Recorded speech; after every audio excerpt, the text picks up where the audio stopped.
மத்தேயு சுவிசேஷம் 9ஆம் அதிகாரம் 38வது வசனம். ஆதலால் அறுப்புக்கு எஜமான் தமது அறுப்புக்கு வேலையாட்களை அனுப்பும்படி அவரை வேண்டிக் கொள்ளுங்கள் என்றார். ஆண்டவர் அழைக்கிறாரு. அறுப்பு மிகுதி, ஆள் வேலையாளுக்கு கொஞ்சம், யார் என்று விழித்துக்காரன்னு சொல்லி அழைக்கிறார்.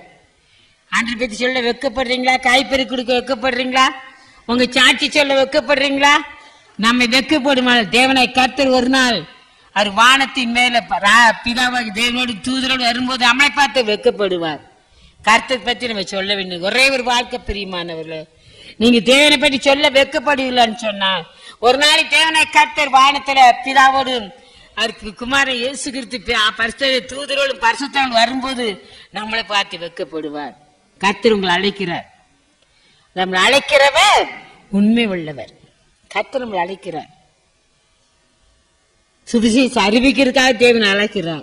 இன்னைக்கு ஆண்டோடு சொல்லுமா, பின்னாளர் சொசமாகிறதுக்கு அழைக்கிறார். நிறைய பேர் செவிக்க பார்க்க வெக்கப்படுறோம்.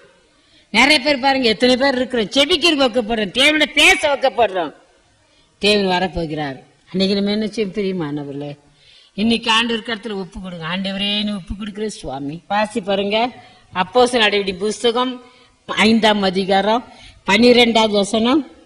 அப்போஸ்தலருடைய கைகளினாலே அநேக அடையாளங்களும் அற்புதங்களும் ஜனங்களுக்குள்ளே செய்யப்பட்டது. உங்களை இன்னைக்கு என்ன அழைக்கிறார்? யார் இன்னைக்கு கர்த்தருடைய சத்தத்தை செவி கொடுக்க போறோம்? அழைக்கிறார் உண்மை உள்ளவர். இன்னைக்கு அழைக்கிறார் தேவன். முதல் ரட்சிக்கப்படுறதுக்கு அழைக்கிறாரு, 2வது ஆசீர்வாதத்தை பெற்றுக்கொண்டதுக்கு அழைக்கிறாரு.